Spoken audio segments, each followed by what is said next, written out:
Bapak, Ibu, dan Saudara sering kasih di dalam Kristus.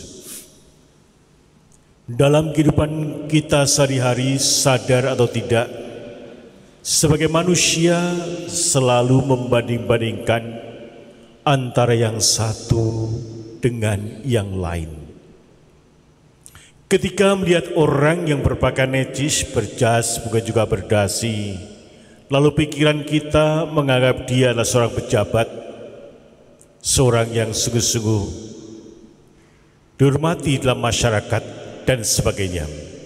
Ketika kita melihat seorang berjubah, lalu pikiran kita, dia pasti religiusnya luar biasa. Sebagai tokoh agama yang alim, sebagai tokoh agama yang mencintai semua manusia. Dan ketika kita melihat orang yang berpakaian jebang-jambing, maka kita akan mengatakan dia pasti seorang jalanan, seorang gelandangan, orang yang miskin dan sebagainya. Itulah seringkali manusia atau kita terjebak melihat hal-hal yang tampak seperti itu. Demikian juga kalau kita perhatikan dalam Injil tadi, bagaimana murid-murid Yohanes membandingkan murid-murid Yohanes dan orang Farisi membandingkan dengan murid-murid Yesus. Sehingga murid-murid Yohanes tadi berkata, mengapa murid-murid Yesus tidak berpuasa? Dia mulai membanding-bandingkan, tapi sekaligus juga dia hanya melihat dari luar yang tampak, yang bisa mereka lihat. Berpuasa dalam tradisi orang Israel umumnya sebagai tanda bentuk kerendahan hati ketika datang beribadah kepada Allah, alam semesta itu sendiri. Bahkan berpuasa dalam konsep perjanjian lama memiliki beberapa makna, seperti membuka diri untuk menjadi alat dalam kerajaan Allah. Ekspresi duka cita atas dosa-dosa yang dilakukan, dan sekali juga gambaran bergantungan manusia kepada Allah sendiri. Itulah yang ada dalam tradisi perjanjian lama.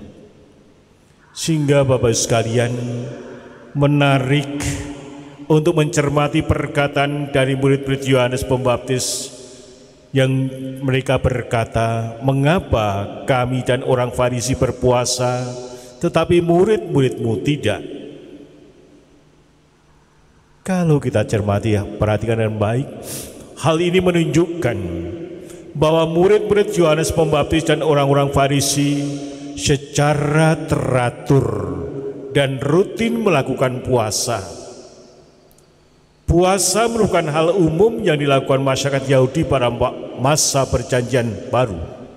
Oleh karena itu, ketika murid-murid Yohanes Pembaptis dan orang-orang Farisi melihat murid-murid Yesus tidak berpuasa, itu dianggap aneh, melawan tradisi, melawan hukum, dan sebagainya.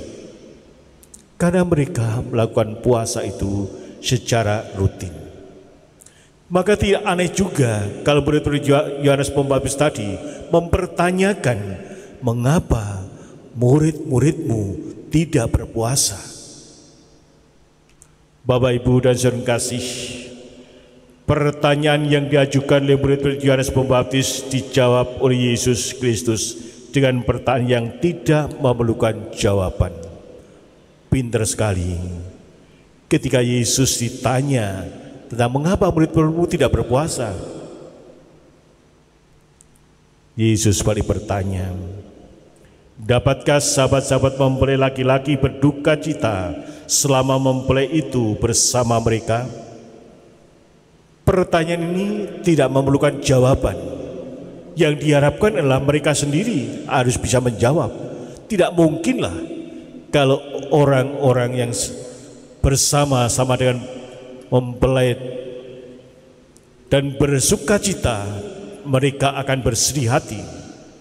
Ketika mereka bersama-sama dengan sang mempelai, mereka akan menikmati suasana pesta, suasana perkawinan, yaitu sukacita, kegembiraan, dan kebahagiaan itu sendiri. Bapak Ibu dan kasih,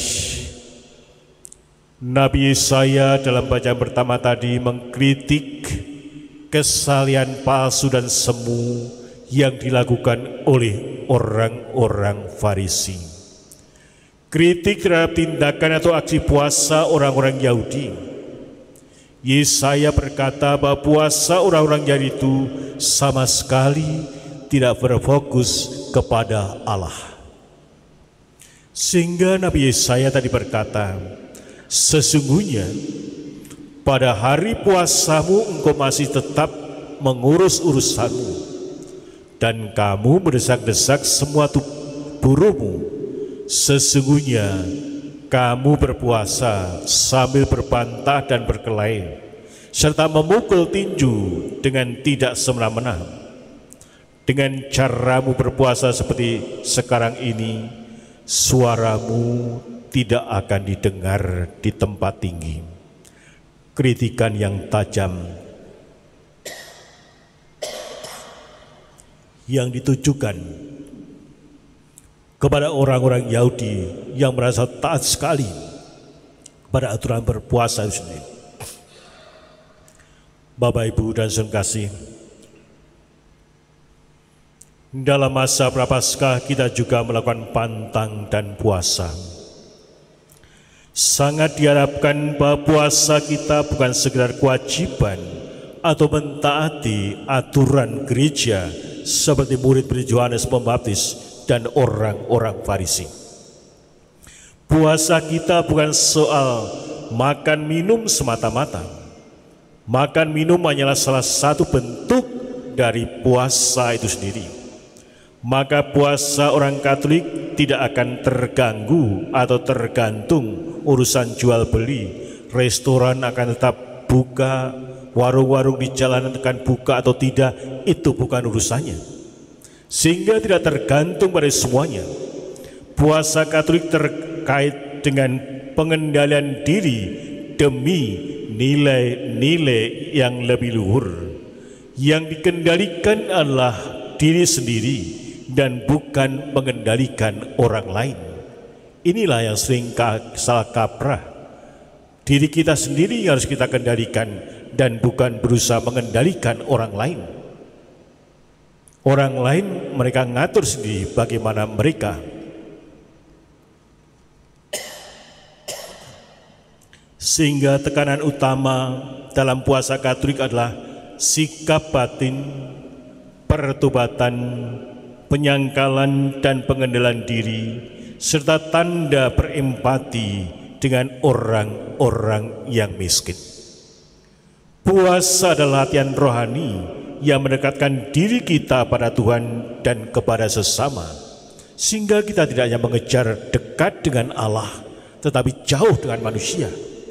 Kita diharapkan dekat dengan Allah, sekali juga semakin dekat dengan sesama manusia, terutama mereka yang menderita, yang miskin.